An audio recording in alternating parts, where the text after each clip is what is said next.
now. Perfect. So our agenda, we have a pretty packed agenda today filled with a bunch of videos, which is really exciting. So we're going to talk about the social determinants of health. Also, just to be clear, this entire module, while we're saying it's about engaging people, it's all through the lens of the social determinants of health. And if you don't know what social determinants of health are, that is fine. We will review it. But we're going to talk about the social determinants of health, the definition, jump into a video, talk about food insecurity and access, income instability, housing and environment, healthcare and special needs.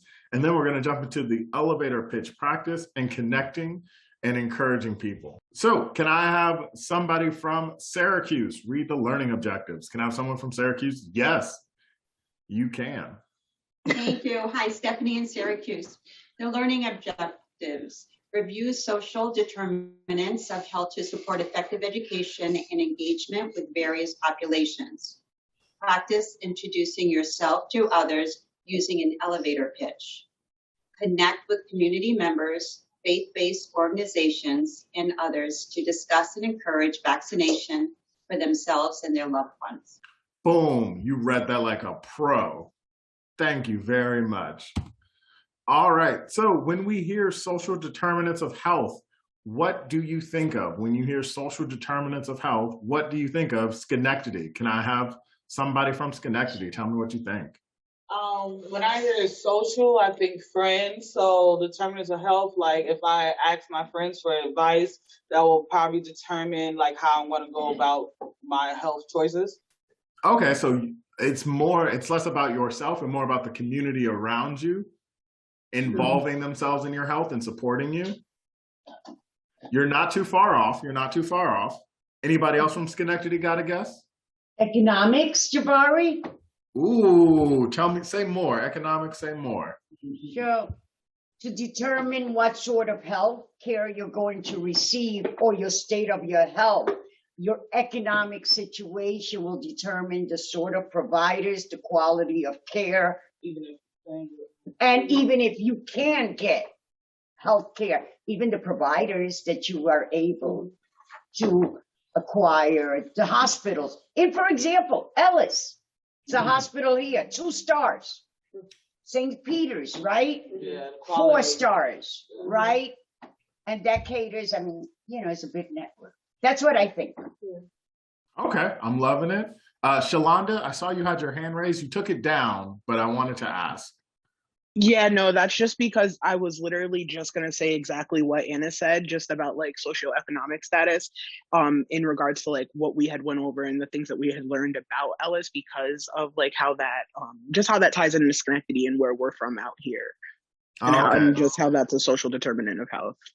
So they stole your answer is what I'm hearing. Right out of my mouth, yeah. Out of your mouth, from your mind, out of your mouth. Not cool. We don't steal around here. All right. Mickey said race, ethnicity, gender, identity, socioeconomic status, chronic illness, pre-existing condition, etc. Okay, that's pretty close as well. Anybody from Syracuse have a guess when we talk about social determinants of health? What are we talking about? Online first. Anybody online have anything? Yes. Like your family. Yeah. Okay, go ahead. Is it me or somebody? Yeah, it's you. All right. Yeah, actually, I think I have 2 things like lifestyle and sexual relationship with people, like the way you eat, status, where you eat, where you sleep and all of that, the hygiene. You have to be clean from what you eat, what you dress, and who you hang out with. Okay, so you're saying there's outside factors that impact your health. So like how you're eating, where you're eating. And how you dress. How many times do you wear your clothes?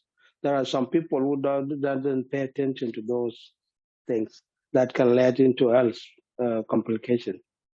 Okay, loving it. And there was one more person who wanted to speak for Syracuse. Oh, I must have been hearing things. Sorry, sometimes I do hear things. Also, I do want to pause right now. If at all possible, could you guys turn your cameras on? It really helps with my engagement. And I'm a people person. I like seeing faces. And because we're in a pandemic and we're all working remote, this is the most people I get to see.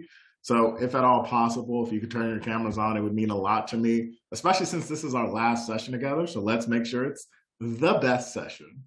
So jumping into the definition of social determinants of health, it's the conditions in which people are born, grow, live, work, and age.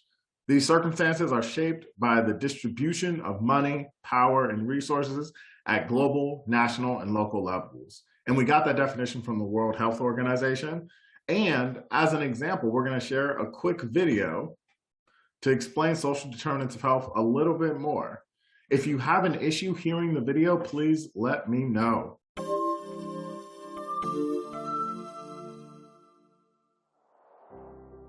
I should really go to the doctor, but the closest office is an hour away.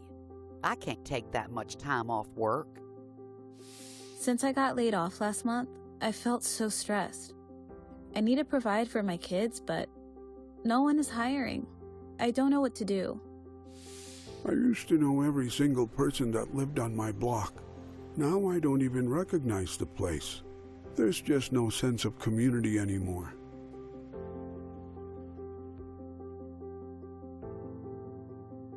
When we talk about how to maintain our mental and physical health, we often focus on things like eating healthy and going to the doctor. But our health isn't just affected by the choices we make, it's impacted by our environment. The conditions in which people are born, grow, work, play, learn, and worship are called social determinants of health. Social determinants of health can be visualized as a river with two categories of determinants: upstream factors and downstream factors. Upstream factors occur at the systemic level. Examples include institutional discrimination and accessibility of education, employment, housing, healthy foods, and quality health care. Downstream factors are specific to individuals.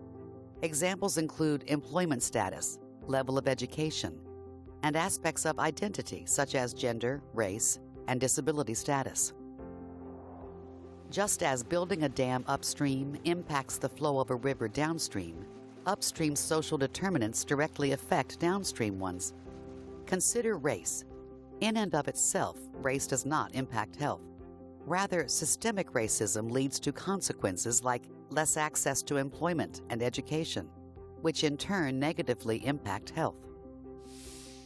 To begin to recognize the relationship between social factors and health, consider these statistics. Suicide rates are highest in the Western American states and in Appalachian regions.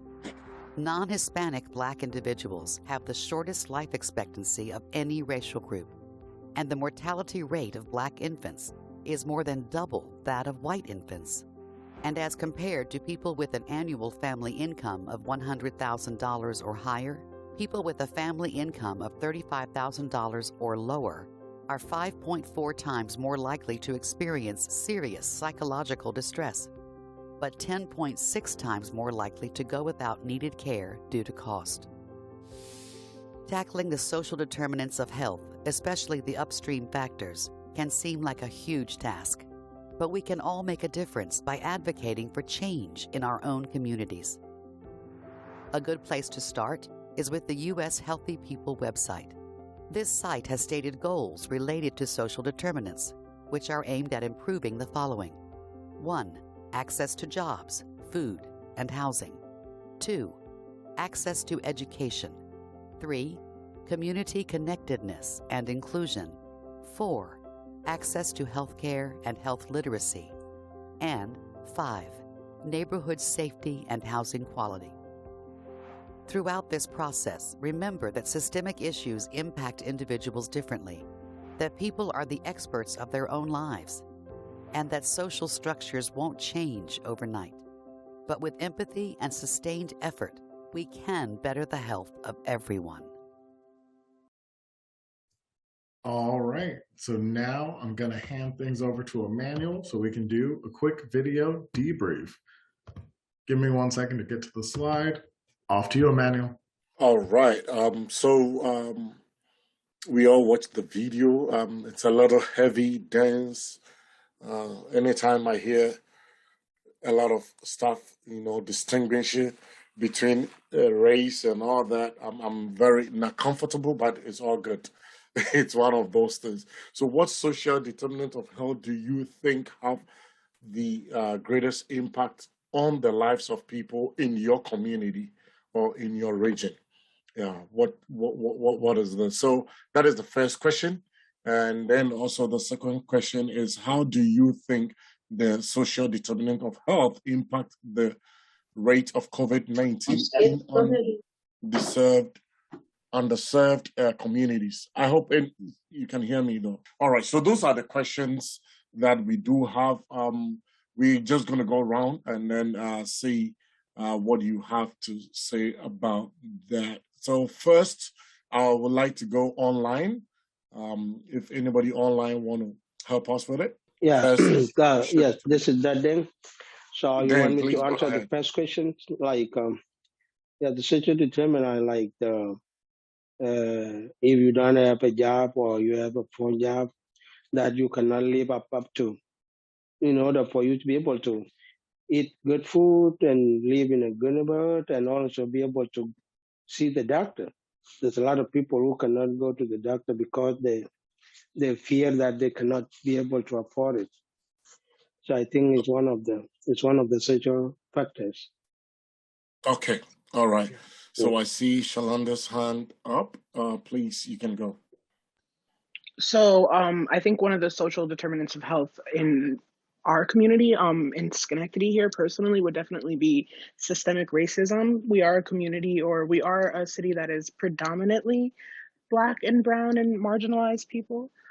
And I also think that just ties into, the impact of COVID, the impact that COVID has had on these communities and marginalized communities, just in general.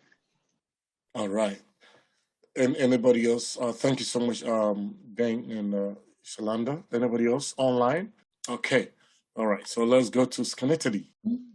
Hi, I just want to say that I know that talking about race is uncomfortable, but it's so incredibly important that we keep the conversation going,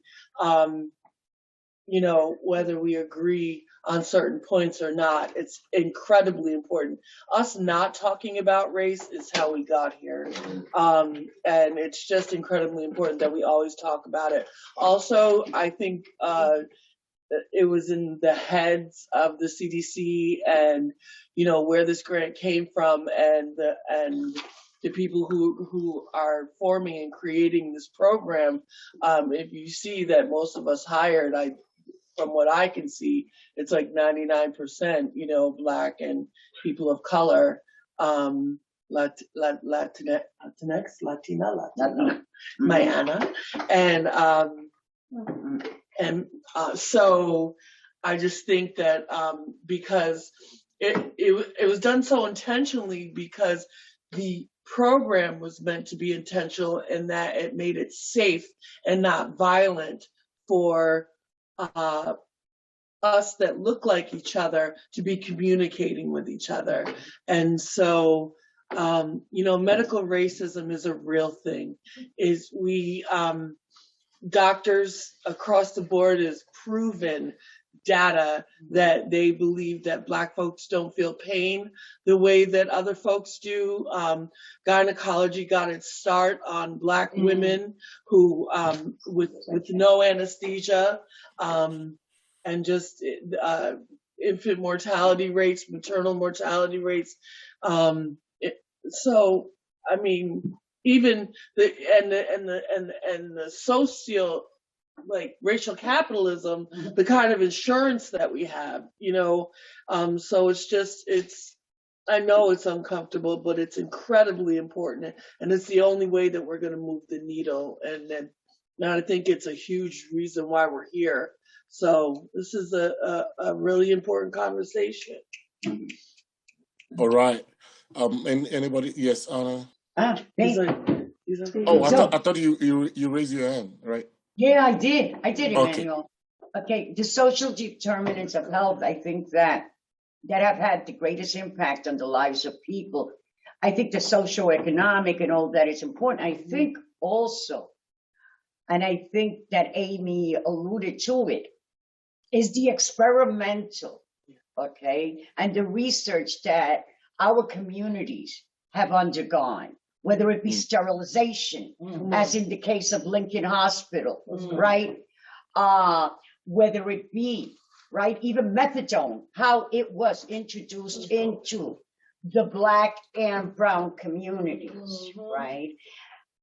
And the quality of healthcare providers that at times are filtered, and I'm sorry if I'm not using the right word, are filtered into our communities. We hardly get a Stanford doctor, right? We hardly get a Harvard, right? Not to say that many of our healthcare providers are not good. I love my healthcare provider. I've had to put him in his place a few times, but not everybody has that ability. Not everyone has the ability. Not everyone has the ability that Amy has had of coming in with a portal when available so that she can talk to her PCP and talk her down because the woman just tries to talk over Amy. So as in regards, are we going to question 2, Mr. Emmanuel, or am I going ahead? Yes.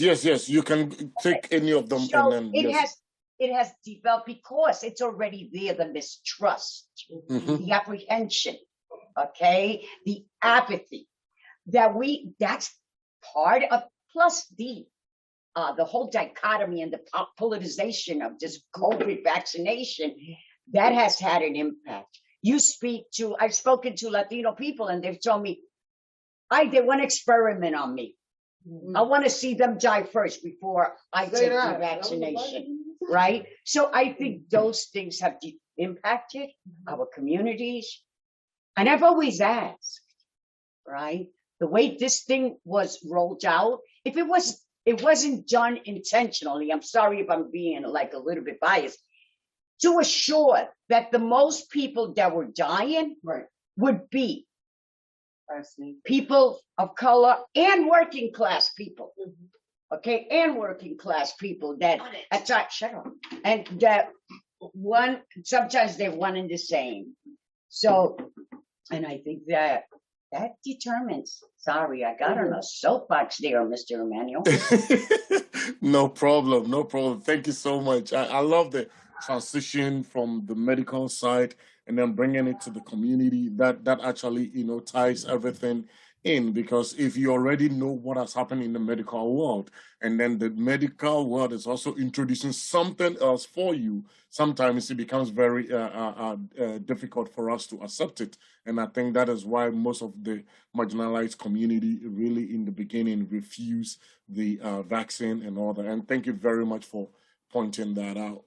Excellent. All right. So let's go to Syracuse. Stephanie, go ahead. Yes, Stephanie. Hi, I'm Stephanie in Syracuse. And I really appreciate what everybody said in Schenectady about mistrust, the quality of healthcare providers, the experimental history that our people experience, and that goes and relates to the downstream, right?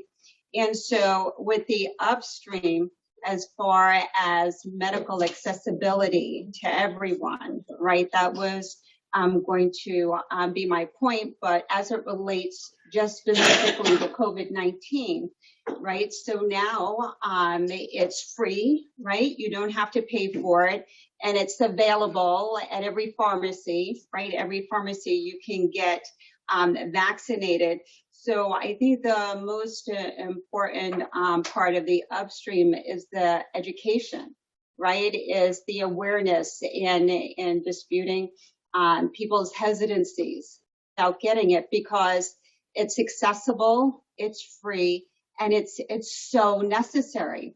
And thank God for this program and this grant, because if it wasn't for that, it was like, so African Americans, Latina, and people of color are dying at a rate. Okay, so, they don't care, right? So it's very important for this grant. So I think the upstream, the takeaway for me for the upstream is the education and the outreach to people and telling them the importance of the vaccination. Excellent. Thank you so much, Stephanie. That's why you owe me about 3 lunch. That is good. All right. So, anybody else from Syracuse? Anybody online from Syracuse? So, um, you know, what the lady saying, from Schenectady, um, applied.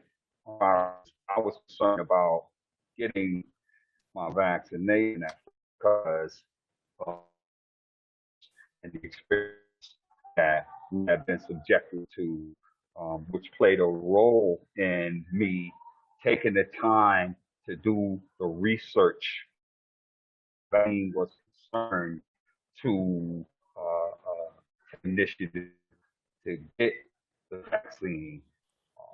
Um, those trust factors, those distrust factors were definitely there, and that resonates throughout the Black community as far as the vaccination is concerned. I'm hearing a lot of that type of feedback within the community.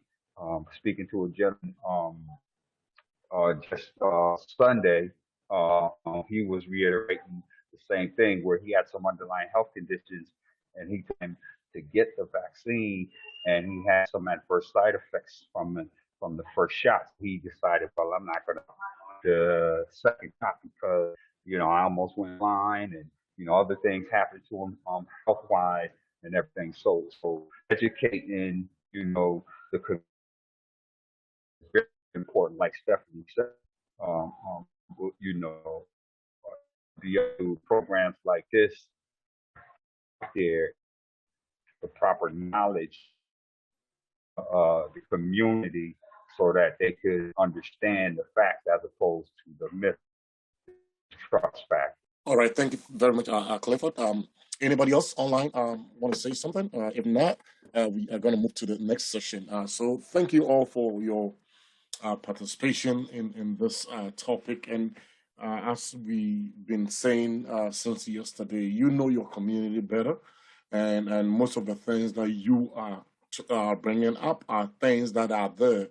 And I believe what Stephanie was saying, that if we go and give them that education, if we go and then inform them otherwise, then we'll be able to impact that community better as well. Thank you so much, Clifford and everybody else. So I want us to move to the next slide. And then we are going to talk about food insecurity and access.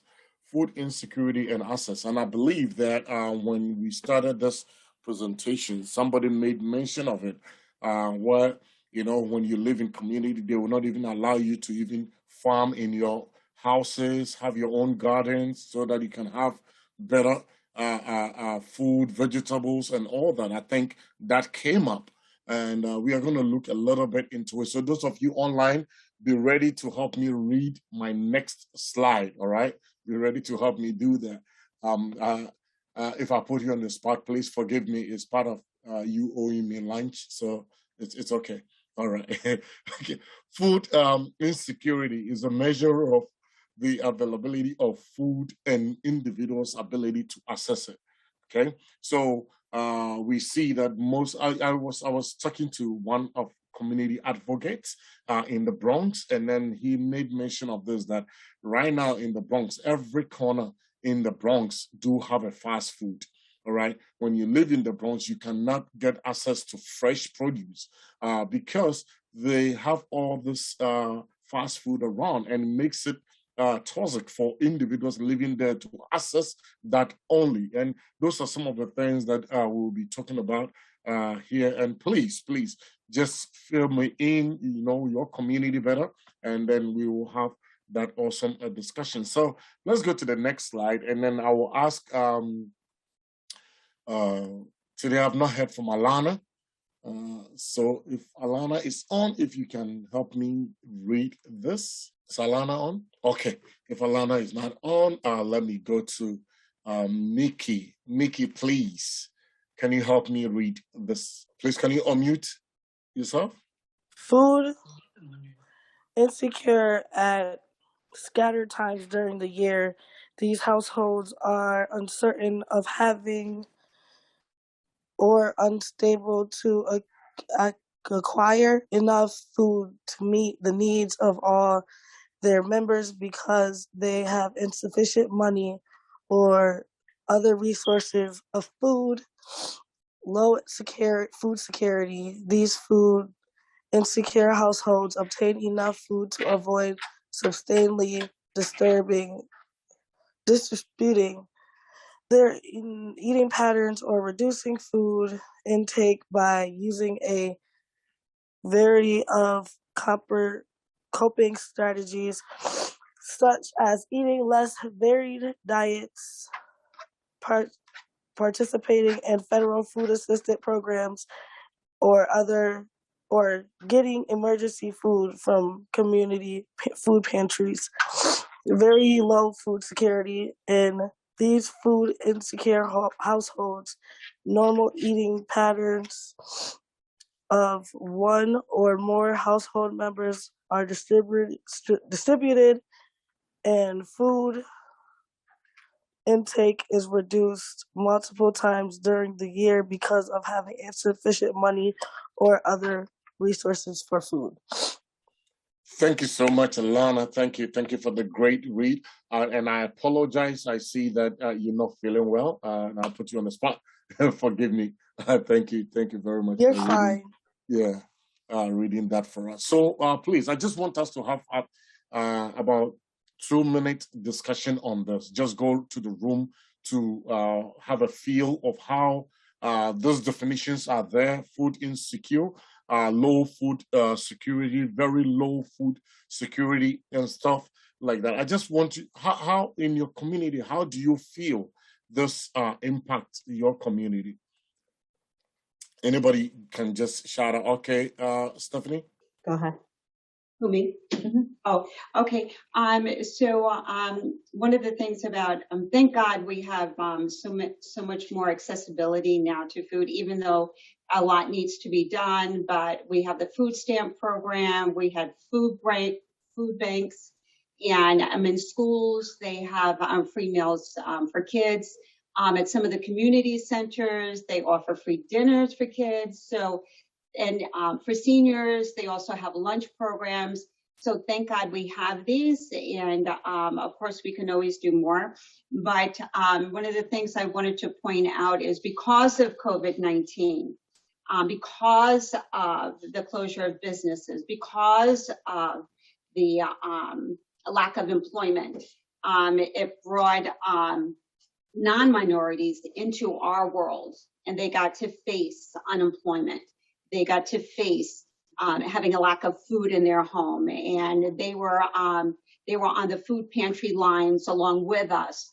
So one of the eye-opening things that COVID did do is that it brought them to have just a little bit of taste of what the minorities go through as far as when it comes to unemployment and a lack of food and a lack of resources. Thank you, Stephanie.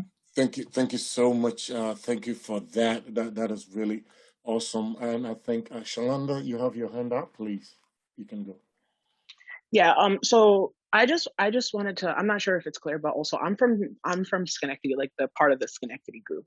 And I just wanted to talk about what food insecurity looks like here locally in our communities. And again, we are dealing with folks that are living directly impacted by poverty, folks that are, marginalized. We're dealing with predominantly Black and Brown communities and things like that. And so my experience here is that while food pantries and things and food stamps and things like that are helpful in some ways, there are also lots of other things that keep folks from necessarily using these resources because of things like anti-Blackness and systemic racism and all of these biases that folks have and inherently have. And what I found that we're dealing with very low food security here in Schenectady, low food security at maybe the very best. And what I found to be the most impactful is grassroots mutual aid organizing, like folks taking care of other folks and having responsibility. And what I think all of us here in Schenectady, I know we have a lot of organizers in our group. All of us work very, very hard and are very dedicated to combating food insecurity in our communities through our grassroots mutual aid organizing and creating resources that way. Excellent. Thank you so much, Salanda. That actually brought to memory one of my colleagues in the office, based on this low food security also during the pandemic. What he does was that he also have an organization with a Jewish community, and they provide food to the communities. So they even involve other churches, and some of us in the office, they involved our churches, our communities, so we can also go and then tap into those and then take those things and go to each house and give them out. Sometimes you go to somebody's house and they say, oh, thank you very much. We didn't even have anything to eat today. We're thinking about what to eat. Thank you.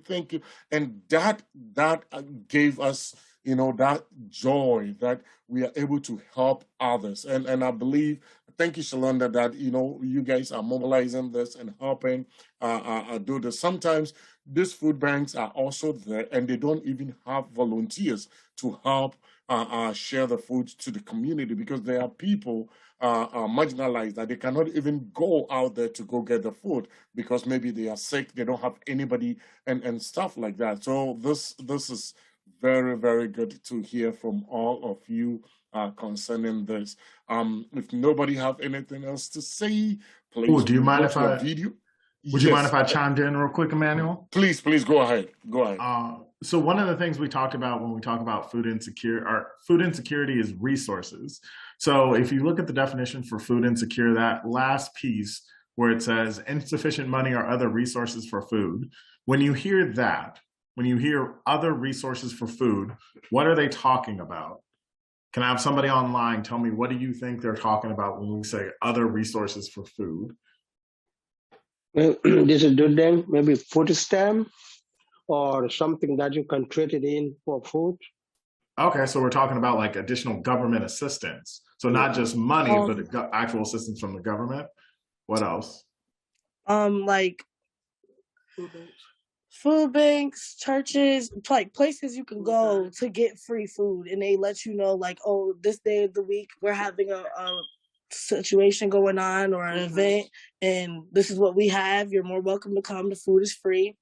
Stuff like that, that helps, because people really can't get the other resources, especially when it's in a neighborhood and there's really close walking distance. Mm-hmm. Anybody else? Anybody in Schenectady? What do we mean when we say other resources for food? Yeah, it's unmuted.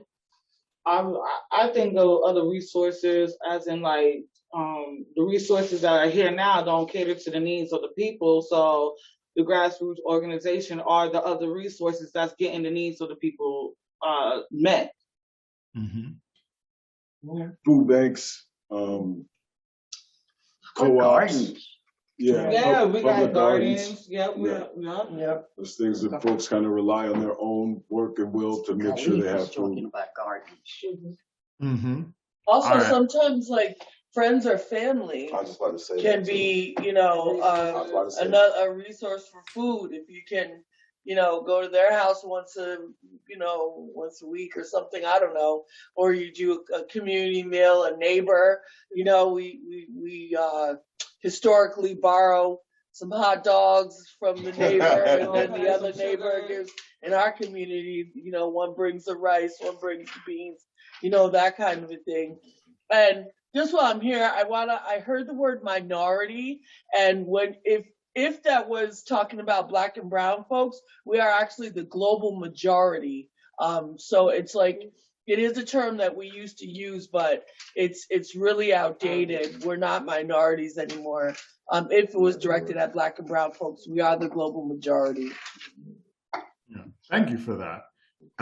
Anybody from Syracuse, when we talk about other resources for food, anybody have a guess or an idea or anything they want to add? And it's fine if the answer is no. I'm not going to put you guys on the spot necessarily because a lot was already said. But definitely want to kick it to Syracuse, give you an opportunity if you did have something. I think Ali have something. Yeah, well, now we have community gardens which are becoming more prolific in different communities, where neighbors and local grassroots groups are having gardens where they're growing fresh vegetables and dispersing them throughout the neighborhood. So that's an alternative for accessibility as well. Yeah. So you guys nailed this question when we talk about other resources for food. And I just really wanted to highlight that it's not just about not having the money, right? Money is definitely a large piece of it, but it's not just about having the money. It's also about having the access, the resources to go out into the community, to have a network around you. And resources can be anything from all the way up to like, hey, there aren't these support structures around to help us, all the way down to there is no transportation. Or the transportation I have to go to a fresh grocery store is so inconvenient that it's impractical and it's unrealistic. If it takes you an hour and a half one way to get to a place where you can get fresh fruits and vegetables, how practical is that? And how helpful truly is that? So when we talk about other resources, I just really want to highlight the fact that not everybody has access to resources to elevate themselves out of food insecurity.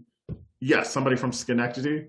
Yeah, it's Amy. That's such an incredible point and such a great conversation. And also, while we're learning new language, right, which is so incredibly important, right? Someone said to me that it's not, that we use the word food desert, and that's even kind of new, but it's actually not a desert, because a desert is a naturally occurring. It's naturally occurring. It is food apartheid, and a food apartheid meaning that that's intentional. And I want to tell you the proof that we have here in the Capital District is when they were doing the census, our mayor put out an ad that said, do you want a grocery store in the South End? Then fill out the census. Literally, meaning that most local government said to us, we know you don't have a grocery store where you live. That's cool with us. You know what I mean? We already know that. That is food apartheid. Fill out, do this government thing so we can count you, and then she's still not giving us a grocery store, but you know, it was like a quid pro quo or a threat or an ultimatum, but are also saying that we know you don't have a grocery store where you live. That is food apartheid, not a food desert.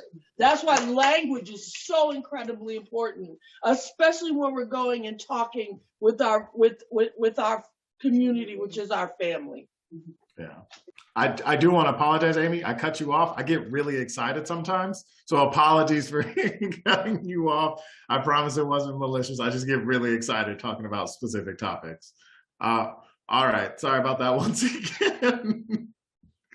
All right. I'm going to kick it back to Emmanuel. Or actually, we can just jump directly into the video, right, Emmanuel? Or was there more you wanted to say? Let's go to the video, yeah. That program is called Better Choice Retailer, and it's an initiative by the Clinton County Health Department to ensure that everyone has access to proper nutrition. When kids come in and they see an apple and they don't necessarily see cigarettes right in front of them, I think those things really resonate, even though they might not notice it right away. Cumberland Bay Market. Driving up for gas, it looks like a normal convenience store. Then you step inside. Some people walk in and they say, oh my gosh, I didn't know you had fresh fruit, and we're going to have a produce stand soon. Or I didn't know that you made fresh sandwiches, or that you had sliced fruit. Stacy Ambler purchased the Cumberland Bay Market with her husband 10 months ago. That's when the Clinton County Health Department approached her with a proposition: offer healthy food options. So if a family is having difficulty getting to a full grocery store, they may have some healthy options closer to home that they could actually rely on. It's a program combating food insecurity. So when we talk about food insecurity, it would be those experiences people are having when they don't have enough access to food. While many people associate food insecurity with an insufficient food budget, often it's due to a lack of transportation or even an available option in the store. there's really very few places that you can stop going north to get produce. So we decided that we're going to do a produce cart with pretty much anything that we can think of. For Stacy and her husband, a physician who's seen the health impacts of a poor diet firsthand, introducing healthy foods is gratifying. It is great when a little girl comes up to the counter with an apple. It makes me so happy. So we are seeing change, and that's a really good feeling. Possible causes for food insecurity can also be dietary restrictions or lack of knowledge about proper nutrition and how to prepare healthy foods. The Clinton County Health Department will be offering free classes with community on nutrition and cooking throughout the summer. Reporting from Plattsburgh, Paris Vaughn, NBC5 News.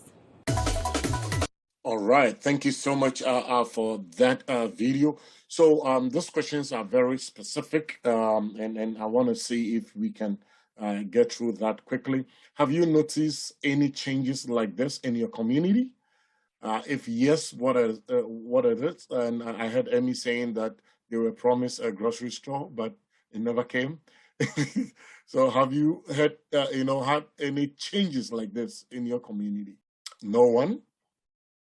Are we talking about as far as like local government and programs, or the changes that happen when grassroots organizations come up?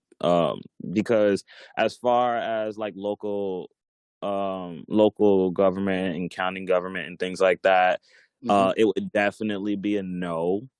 Okay. But as far as grassroots organizations and certain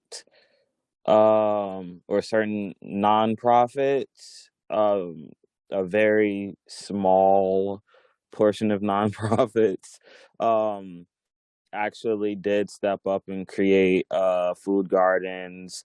You have the free fridge, you have mutual aid programs, and things like that. So that's the only thing I see that actually combats Thank you. food insecurities in the community.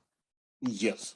Thank you so much, Casey, for that. Anybody else want to add to it? All right. So let's move to the second question. How can this program help with issues for people with very low food security? So the program we're talking about is what was in the video. What was in the video? How can that help for people with low food security? Anybody online? Yeah, this is that. Then, Yeah. I think in the video, it give people with less accessibility to the food, give them an opportunity to be able to have food, and not only just food with fresh vegetables and things like that. Then it's also closer to the neighborhood, whereby the transportation wouldn't be a problem. Excellent. Yeah. Excellent. Thank you. And anybody else want to touch on it? Good. All right. So now let's go to the third question. Can you think of other types of business in the community that could also offer health food options or healthy food options? Go ahead. Yeah. We have a farmer's market here in Syracuse that have fresh fruit and vegetables that comes into the community. Corner stores Would be the bodegas in New York City. Go ahead. corner stores, they could sell more, like fruits and vegetables and stuff that are selling all that candy and stuff like that. That is a very great point. The name is Makiko, right? Yes. Okay. I just want to make sure that I get it right. All right. Okay. So that is really good. The corner stores, the bodegas, and all that. If they can also change some of the produce that they sell, that also will help our community. That is good. And anybody else want to touch on it? Yes, Anna. So, although we see this has been my experience. Although we see this like in the bodegas, right, in our neighborhoods, go back to the quality. of food that is brought into these places, into these bodegas. The prices that are charged. So a head of lettuce in the supermarket, fresh, greeny, nice head of lettuce can cost just like $2, right? In the bodega, it could cost just like $6. It's wilted, is basically iceberg, right? That with little nutrients, right? The oranges are, dehydrated. And I think that has to, I mean, I don't have the answer naturally, but that has to be addressed, right? Because then we go back to the same thing. If I can't afford it, you could have it available, right, folks? Yeah. I can't afford it. It goes back that economy is one of the factors, right, that contributes to very low food security, and the Excellent. quality that's given to our communities, right? Thank you, Anna. That is right. That is right on point. I think that some of this bodegas or those corner stores sometimes do not have the fresh produce, and I think that one thing that we, the community advocates, can also do is to also bring to their attention. The more we bring to the attention, and because we patronize it, they are there for us, and if we are patronizing it, and we also suggest, I think the more we do that, that can also help change some of this as well. Let's go to Syracuse. I see a hand up. Also, I think it would be a good idea to educate the community about growing their own produce. They're in their own spaces, such as in their backyard. Because I know every year I grow my own tomatoes and cucumbers and things myself. So to be able to do that, I think is also a positive thing to do. Excellent, and that is a great point. That is what I said in the beginning.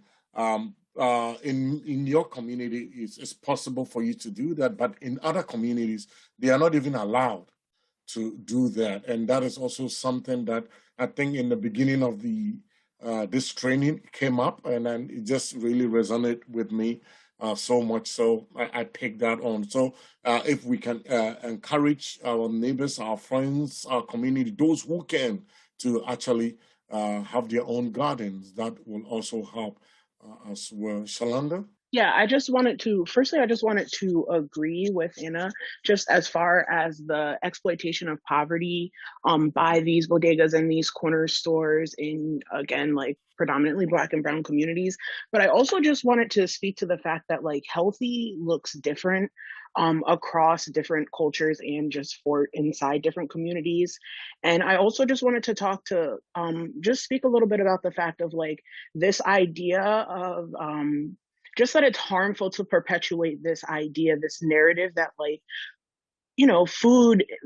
folks that are suffering from food insecurity are somehow like uneducated. And maybe if they just had like the education to know, like, oh, if they just knew that these things were healthy for them, that it would, then they would just have the option to eat better and they would make these better choices and all of these things. So yes, it has to do a lot with like accessibility and all of the things, but I think it's just particularly harmful to perpetuate that sort of narrative because there are so many different intersections and so many different systems that folks are fighting and navigating and surviving like on a constant basis, that I think that it's just important to keep those things in mind when we talk about things, especially things like food accessibility and food insecurity and things like that. Great point. Anybody else? All right, Amy. Yeah, I wanted to piggyback on what Shalanda said, because what goes along with socioeconomics, with poverty, it's so grinding that a lot of the times our mental health is affected, and with mental health / substance abuse, right? And then diet plays a part right into that of overeating, undereating, just having carbs to put you to sleep, or things of that nature. So it has, like, it's all interconnected, right? Socioeconomics, poverty is so grinding that it wears down on us. And here comes the depression and the trauma and the mental health and the substance abuse and the diet. So it's many, many factors. And I just wanted to piggyback off of what Shalonda says about just saying, because that's what a lot of health departments and government agencies, and we have something called Cornell Cooperative Extension, where they go into low-income, usually Black and brown neighborhoods and teach cooking classes. Look, like we don't know how to cook. Like, my God, if there's one thing we can do is cook. So They cracking up. yeah, I'm just saying, like, we just gotta shake that thinking up a little bit. That's all. We're all saying the same thing. I feel like it's just like lifting the hood on it and just like shaking it up a little more. But yes to everything everyone's saying, but that factors in as well. Excellent. Good point. All right. So now I'm just going to ask one question, and then we will move on to the next thing.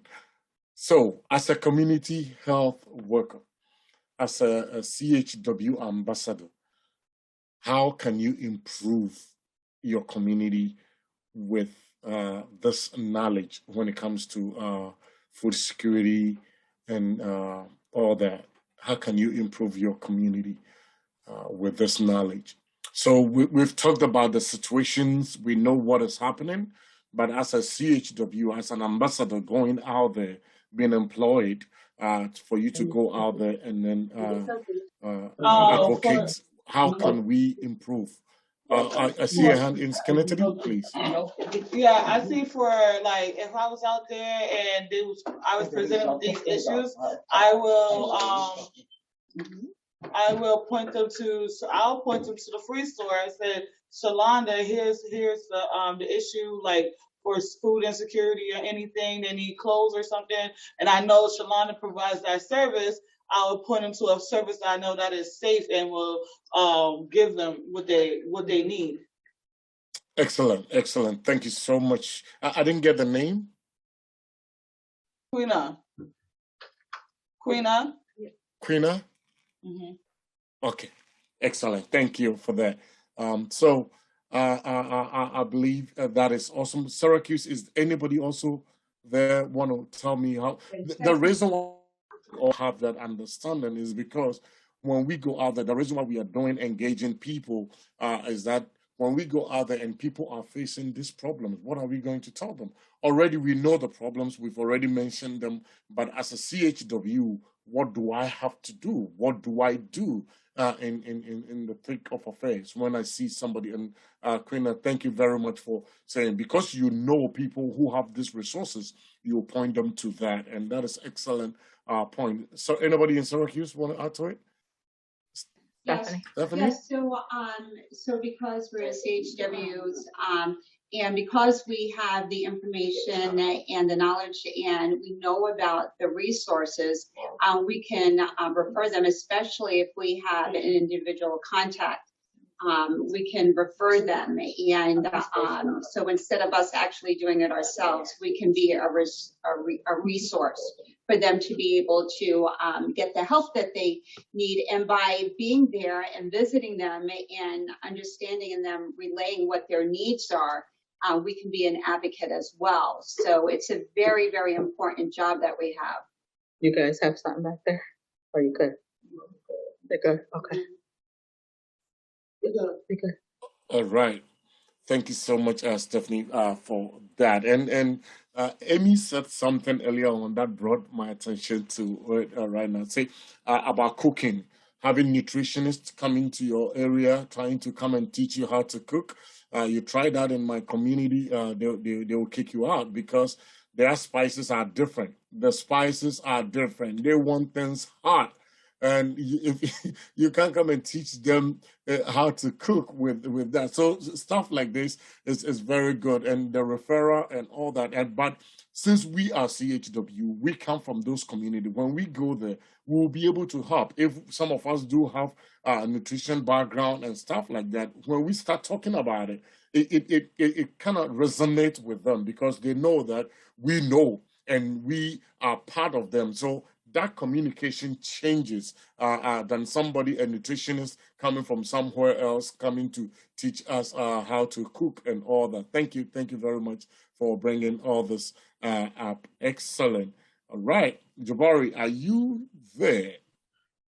Yeah, where else would I be? Where am I going? We're talking about food, and I don't see you. You know, when it's about food, I'm very happy. So, where am I gonna go, Manuel? I also work here. Where do you think I'm going?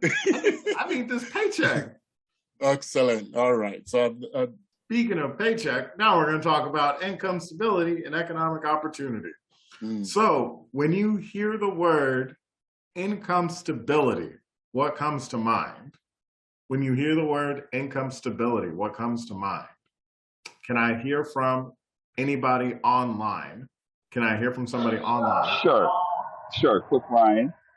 Income stability means that you are stable in your income, that you are well off. You're able to make ends meet. You're able to provide. You have the means necessary to survive financially. Okay, thank you very much, Clifford. You essentially read from my slide and killed my thunder.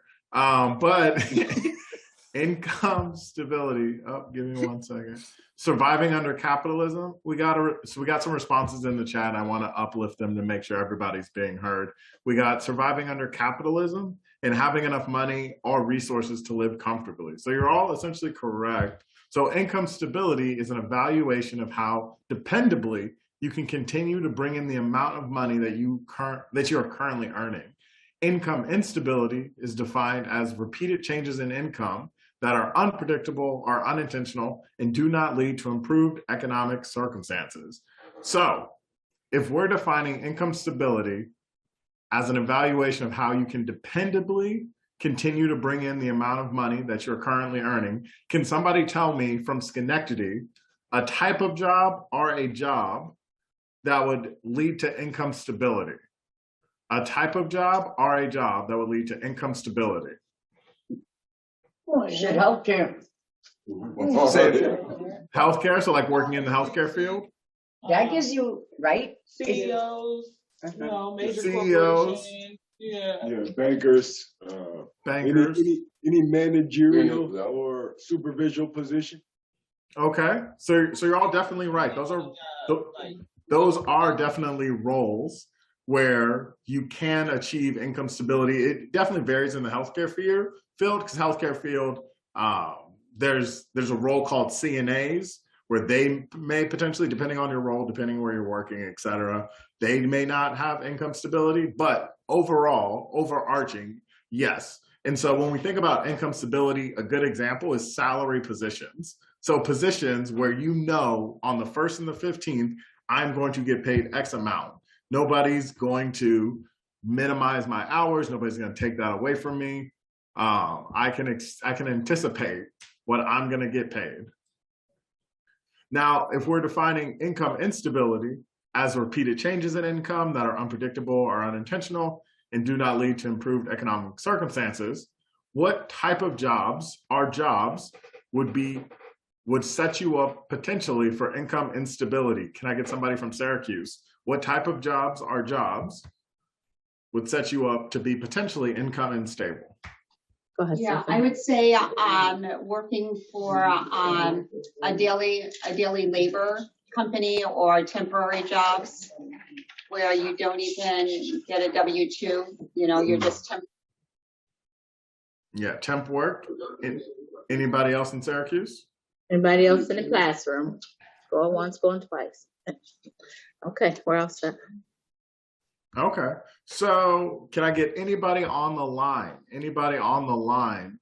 What is another type of potentially income unstable job or career or type of job?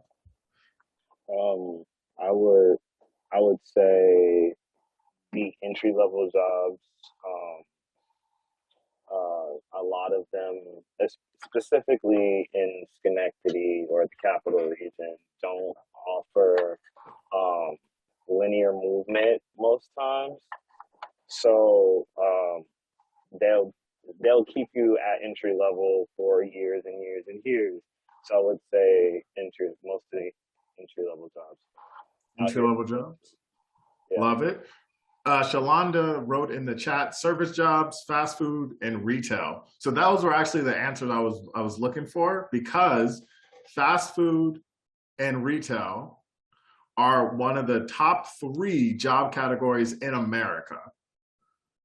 And so if those are in the top 3 job categories in America, and we know that working in those industries can set you up for income instability, what does that say about the communities we're going into? What does that say about the way people are set up to be successful or not successful in these communities?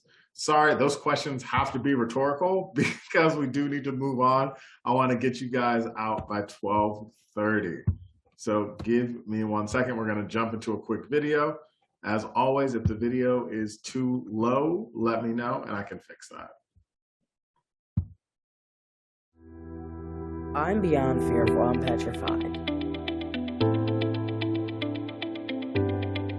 It's not always guaranteed, oh, I'm gonna get 40 hours this week and next week and, the other 2 weeks. And you still have to worry, like I said, about the bills and how things are gonna get paid.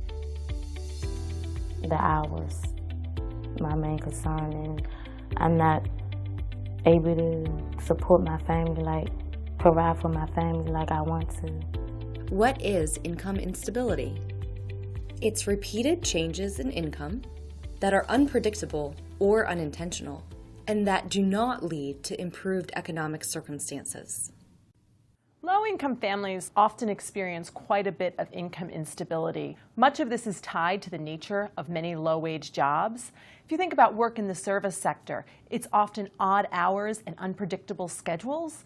So people often know only a week or so in advance, not only what days and how long they'll work, but how many hours they'll have in total.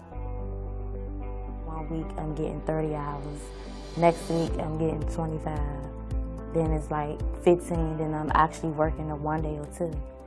The jobs are inconsistent. So if you're in retail, which is a major industry in the U.S., or if you're at a job where you're on call or the time fluctuates, particularly in healthcare, when you have a lot of our participants who go into CNA, GNA, the occupational health fields, they're not full-time jobs. 20 hours here, during a holiday you may get 40, 35 there, your benefits get cut. And so what happens is when the benefits go down, it takes another 30 days to reapply.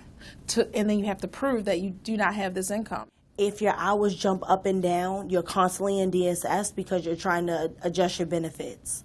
So it's a struggle even to feed your children or keep the lights on or the water or even pay rent. We see a lot of customers get evictions. I have a disabled husband, a disabled daughter. I was the only breadwinner in the house. I was laid off. We went from $50,000 a year to $600 a month. We were able to get the food stamps. But as soon as I got the job here, it was, you need to tell us how much you're making. We need to know your income. And my benefits were gone. It's their lives. And there are a lot of rules and regulations that need to be followed to receive the benefits. If there's really, it seems like one mistake or one misstep, the benefits are cut. I think that they should slowly decrease the benefits when someone has a job. Like wait maybe 2 to 4 months after they get a job, and then after those 2 to 4 months of them having the job, slowly decrease the benefits. That way, they can kind of put some money up to the side, or, save some money in case of a situation that occurs, to where they can't work and they get really sick, that way they have the money that they need. So We have an opportunity now to think about how our safety net programs are designed.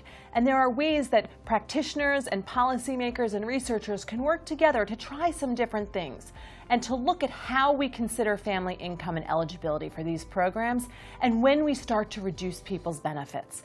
Looking back over a longer window would enable us to see if income changes were permanent or if they were simply reflecting underlying instability and families still needed the benefits. Additionally, allowing families a little bit more time to catch their breath after an increase in income and maybe put some money aside for a crisis or save money because it takes a while to get your paychecks before immediately reducing their benefits might give them the support they need to continue on a positive trajectory. Keep pushing, but I'll find a way.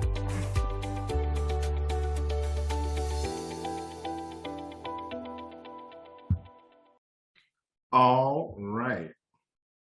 So we're going to have a very quick video discussion because once again, I want to get you all out on time, the best, or as close to out on time as possible. After watching that video, how do you think the situation can best be addressed? So when we talk about income instability, how do you think that situation can best be addressed? Mikey or Mickey? I'm so sorry, I forgot which way. It's okay, it's Mickey. So honestly, the craziest part about this video is that it's like so many people's lived experiences. It's my lived experience. It's the people in my community's lived experience. Like the way our governments are set up, specifically, let me talk about Schenectady, is that they make it almost impossible for you to live and then cry wolf because they're like, well, the resources exist, which is why this job is so important, so that we can actually connect people to the inaccessible resources that supposedly exist while people are literally homeless, facing eviction every 2 days, can't eat, literally live in food apartheid, like all these things, don't have money for anything, especially not anything that just brings joy, anything that's outside of basic survival. So addressing these things, once again, like I said earlier, is like, in my opinion, has to be looked at through layers of like what the marginalization is, why people are experiencing these things. Like everything is a systemic issue, and then you can kind of branch off of that and attack like the maybe like interpersonal, like anecdotal situations. You know what I'm saying? Like we can give somebody money to get on the bus, or we can find resources to help somebody wash their clothes, and yeah, that fixes, like, that's a band-aid solution for a couple hours probably, but like the harsh reality of what is happening is that this is not just a compilation of experiences over time. This is everyday life for people because it's built this way. And so I think our job specifically and how we can address this is by just being that buffer that people were saying, and like being a bridge, and like actually making resources accessible to people who need them and want them. And then outside of that, like truly connecting to grassroots work, like to grassroots organizations, organizers, etc., because those are the only people who are looking at this as a structural thing, because Schenectady County keeps putting money into these resources as like tax write-offs, but they don't actually make them accessible to anybody. But grassroots organizations do. And so I think we have to look at this, you know, as a multidimensional solution, because it's a hugely multidimensional issue, especially for Black and Brown people, especially for marginalized people, especially for poor people who are far, far, far beneath the poverty line. Like that's how I grew up. I grew up in Mount Pleasant in Schenectady. Like I'm sorry, that video was just like, it makes me emotional because this is like real life for people all the time, and the answer is not just one thing. You know what I'm saying? Yes, I 1000% know what you're saying, and I 1000% agree with you. And yes, there is the systematic issue at hand, but when we think about our role and the roles that you all are going into / have, it's really about being that bridge, being that connectors, providing them with resources, because that's what we can do on our ground level on an individual day-to-day basis. So thank you for that, as always. All right, so we're gonna jump into Emmanuel's next section. Emmanuel, are you there? Yes, I'm here. Yes, I'm here. All right. So housing and environment. Housing and environment. Housing is a structure or as Jabari said, I'm going to speed up a little bit so that we can get you guys out of here. So please bear with us. Housing is a structure or the part of structure or the space that is used as a home, residence, or sleeping place by one person or more people. Environment is the social and the cultural condition and the surroundings that shape the life of people or a population. Okay, so housing and environment. These two tie together. We cannot take one out and then replace the other. They cannot be replaced. They are irreplaceable. They're very important. But in our community, how do we see this housing environment? Let's watch this video, and then when we finish with the video, we'll come back and then talk about it. Thank you.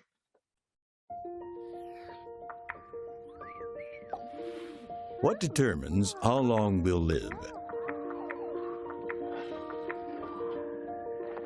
Is it what we do? Is it who we are?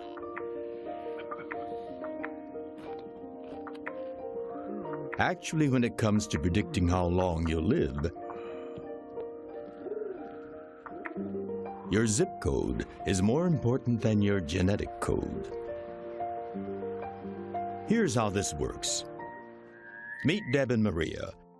They both have jobs, they're around the same age, they're both married, and they both have 2 kids. Deb lives in A-Town, while Maria lives in B-Ville, less than 1 mile away. They're similar in so many ways, but here's the thing. On average, residents of B-Ville will die more than 15 years sooner than the residents of A-Town. Why? Because where you live is about more than just your address. It's about your opportunities. For example, Deb and Maria's access to healthy options is really different.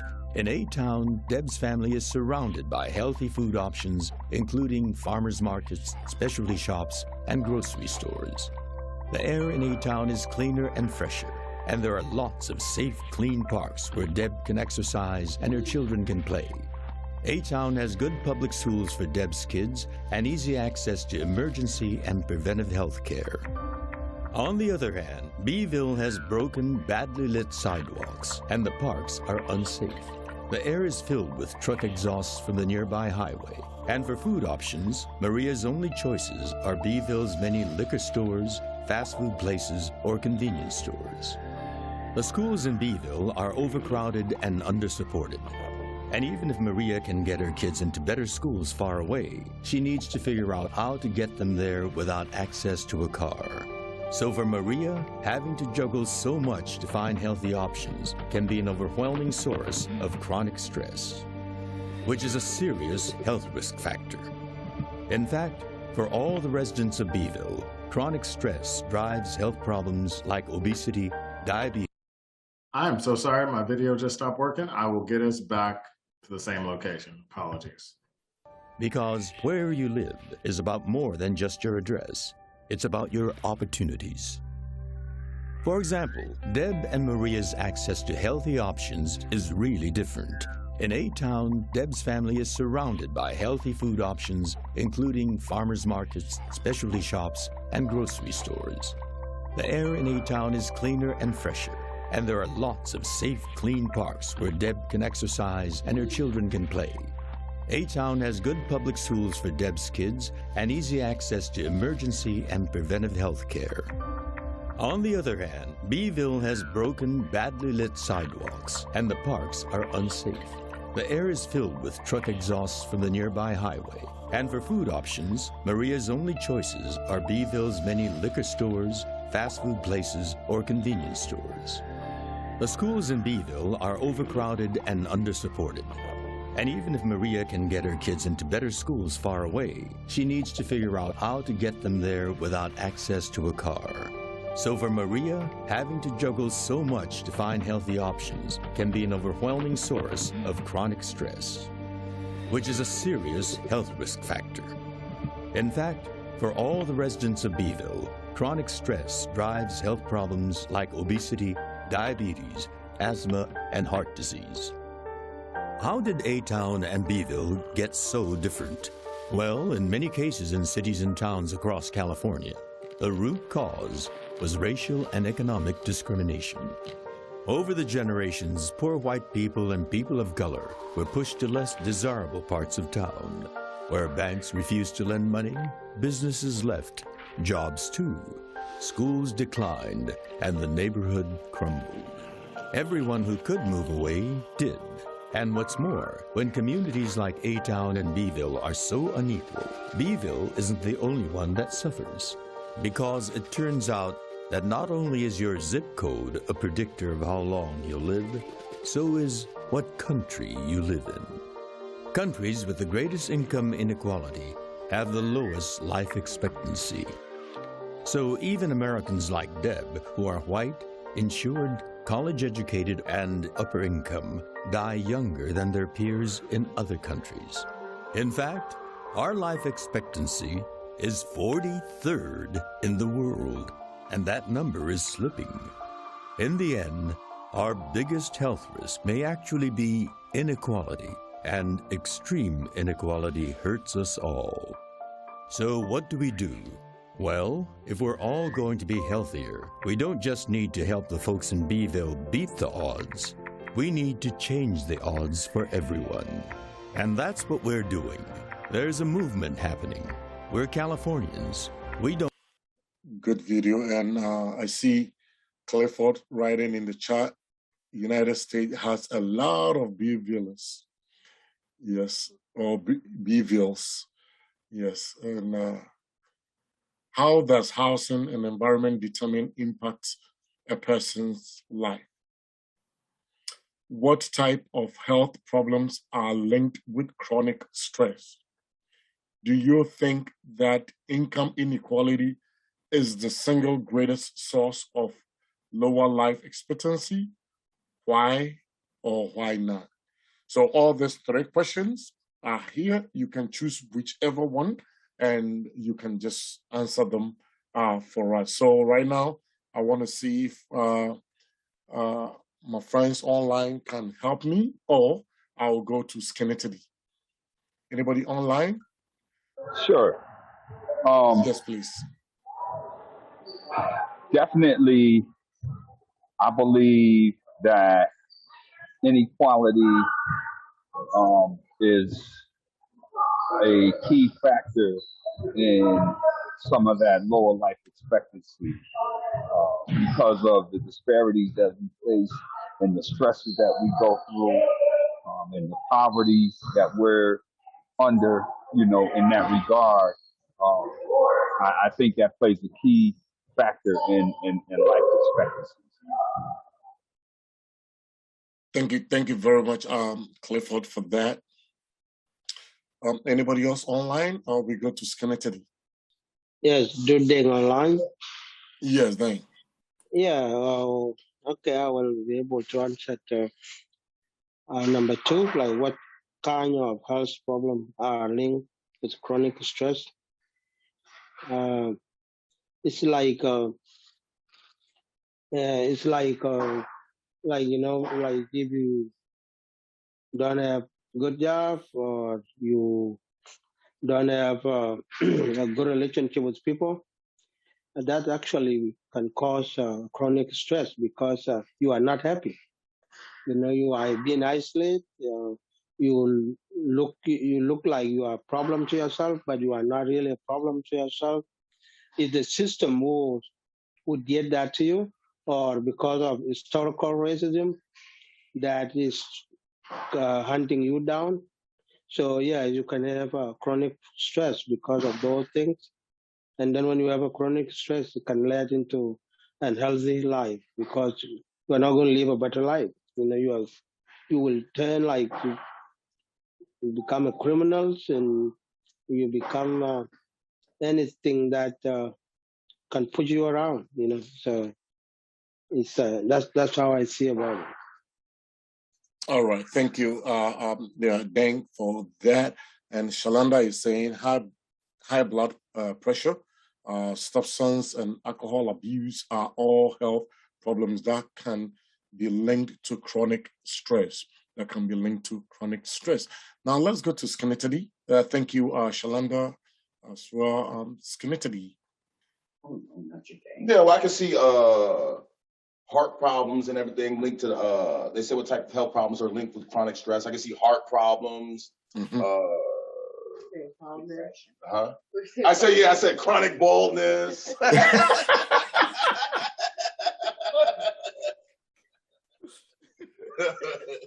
But it's just a lot of things I could be linked to. Thank you, Colin, for that. You just that was great. All right, thank you for that. Okay, anybody in Syracuse?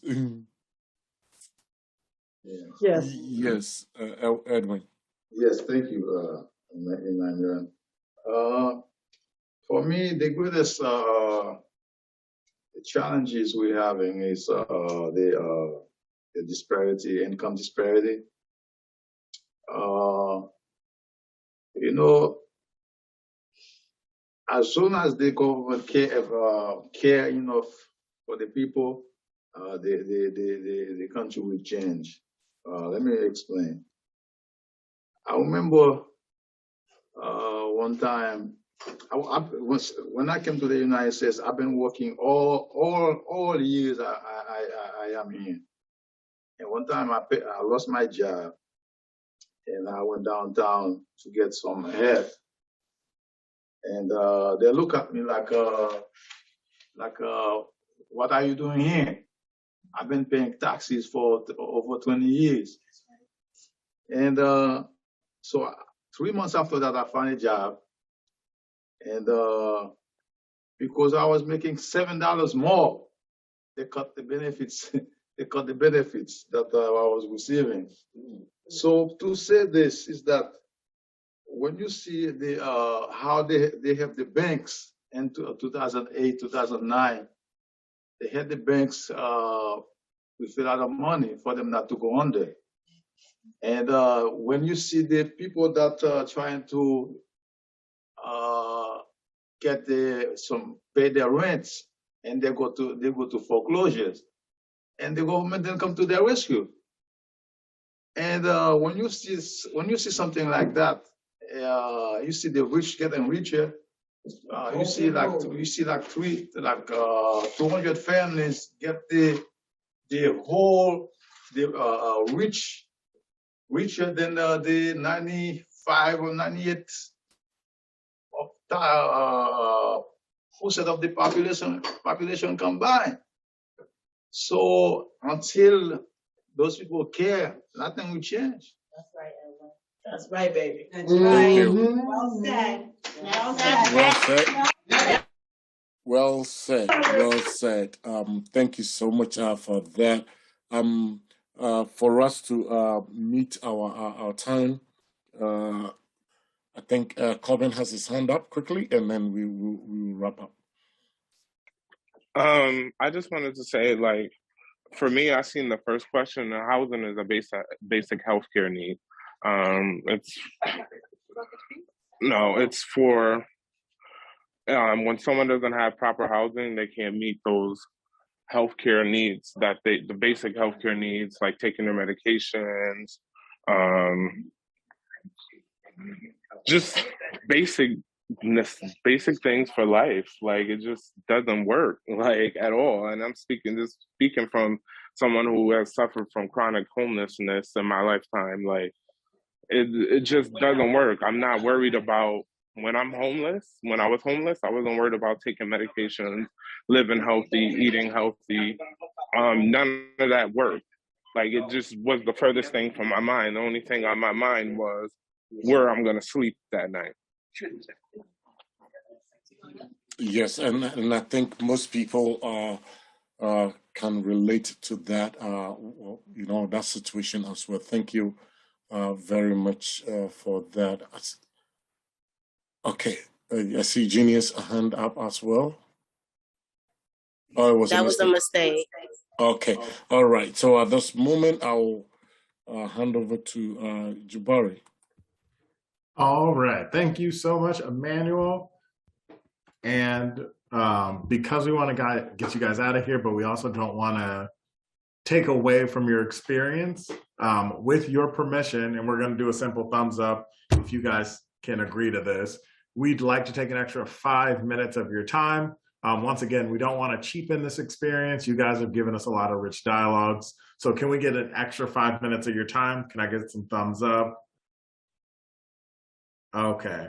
I'm seeing the majority of thumbs up. Thank you guys so much. So jumping into it, and I promise I'll be as brief and as fast as I possibly can. So healthcare and special needs, ultimately, just because someone has a special need doesn't mean they are unhealthy. I am probably preaching to the choir when we say, however, circumstances beyond the special need will influence a person's health status, and quality of life. So what do I mean by that? Practically speaking, using an example, being in a wheelchair doesn't mean somebody is inherently going to be unhealthy. However, if you live in a city where most of the elevators are either non-existent or broken, that will impact your ability to get healthy food, go to doctor's appointments, etc.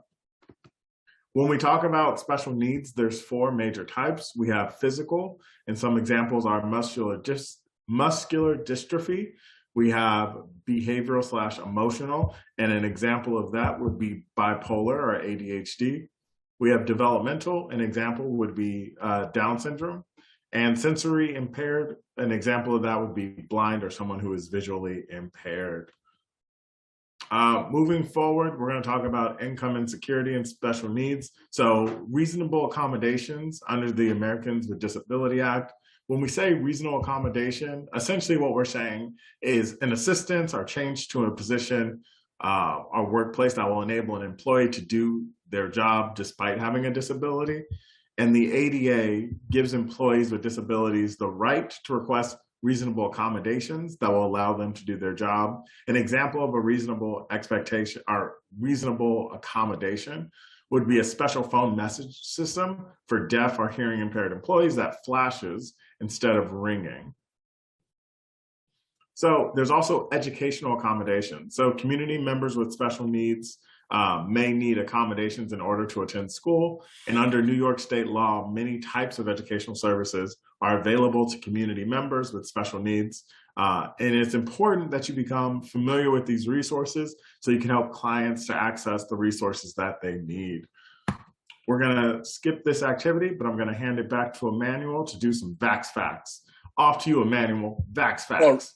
All right. This is my favorite portion. Yes, we're talking about vaccines. I'm the chief of vaccine protocol. Please, can we go to the next slide? So we are going to deal with a vocab as well, efficacy. So I was going to go to the room to ask you guys what is efficacy, but I'm not going to do that. So because we already taken most of your time. Efficacy is the measure of how well a vaccine protects people during a clinical trial.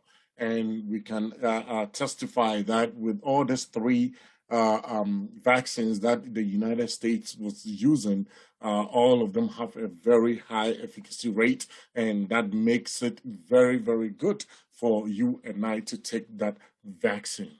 Thank you. Right. So with the elevator page, I think we dealt with this in the other presentation that we did. Basically, what we're trying to do is that any opportunity you get, any opportunity, whether it's in the community center, whether you are in an elevator with somebody, whether you are in a bus, wherever you are, make sure that you have your 30 seconds to 1 minute pitch concerning community health awareness, so you'll be able to propagate the vaccine to each and every individual that you meet. So last time we learned how to write them, and I just want to encourage you, write them concerning vaccine, so that anybody that you meet, whether in your church, in the groceries, you can be able to talk to them about it, because what we are doing is to build a community for a better tomorrow. Excellent. Let's move on. So use your testimonials, your personal stories to encourage others to get vaccinated. So this is how you are writing your page, all right? So get people to tell their stories. Use images, if possible. Be responsive to your community. Stay grounded, and then make sure that the community engagement, they should know you, they should see you, that this is what you stand for. Sometimes we have a lot of community advocates, but we do not really know what they stand for, because they come to us, say something different, they go to the government, they say something different. But for you guys, I know and I believe strong in my heart that you say what you do, and let the community also know that you guys are doing this and you want them to be healthy as well. And as we say, when we educate ourselves, we educate the population. Tomorrow, when they are no more in the community and they go to a different community, they will also champion that as well. So thank you for that. At this moment, I would love to pass on back to Jabari so that he can take us through the summary. Yeah, I'm going to take you all home, not literally, figuratively. So quick summary, all communities have unique challenges that impact the health of their residents. Understanding the social determinants of health can help you to better address the needs and concerns of the community you serve, and connecting with community members, faith-based organizations, and others to discuss and identify the most appropriate ways to encourage vaccination for community members and their loved ones. So before we wrap up, we want to pause and see if there are any questions, concerns, or life quandaries. And we have one more little bit after this just to manage expectations.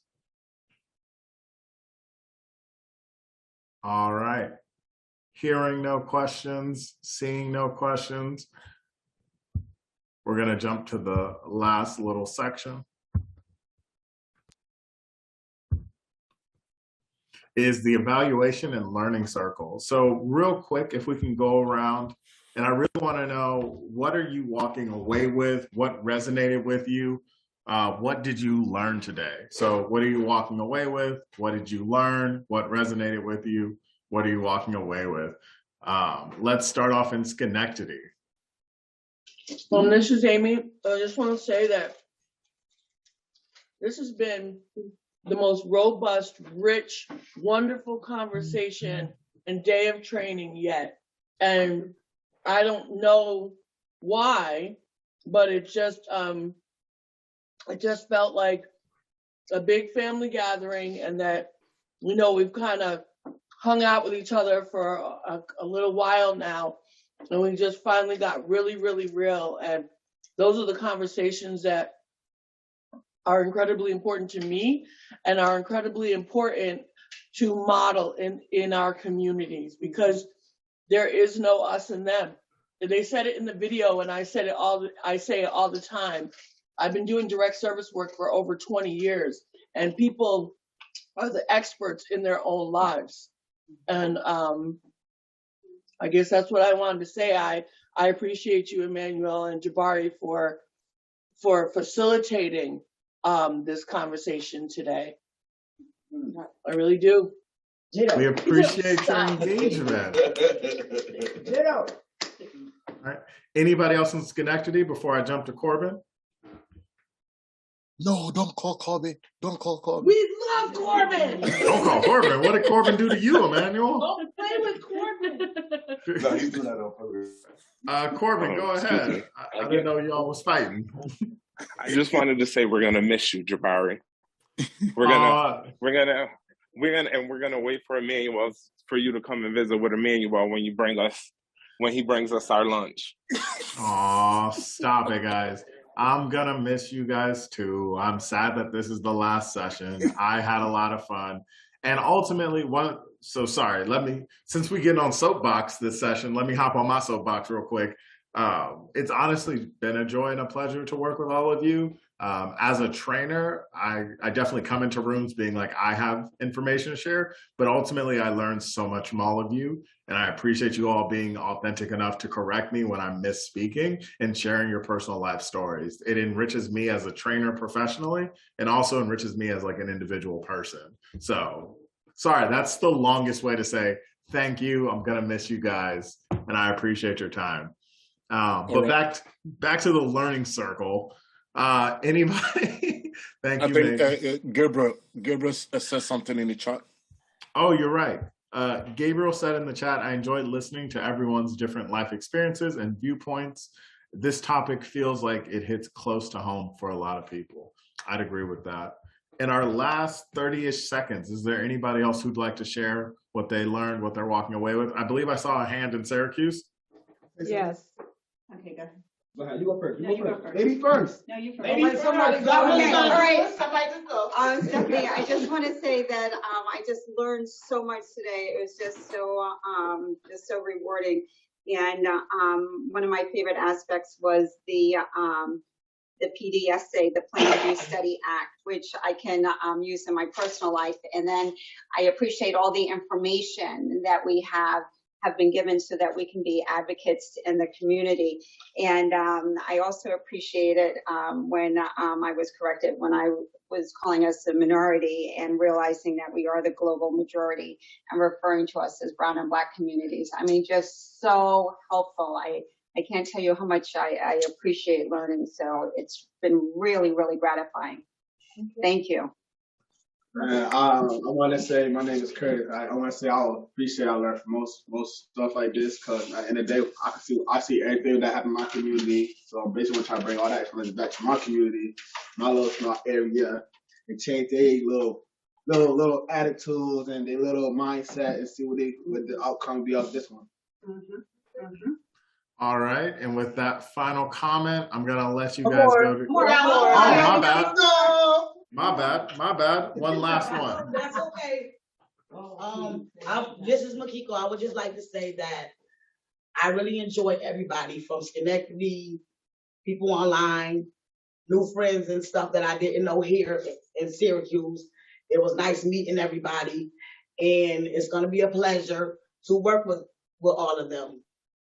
And I have learned some things I didn't know, but it's a lot of things I didn't know, and I'm happy that I was able to get information that I didn't know.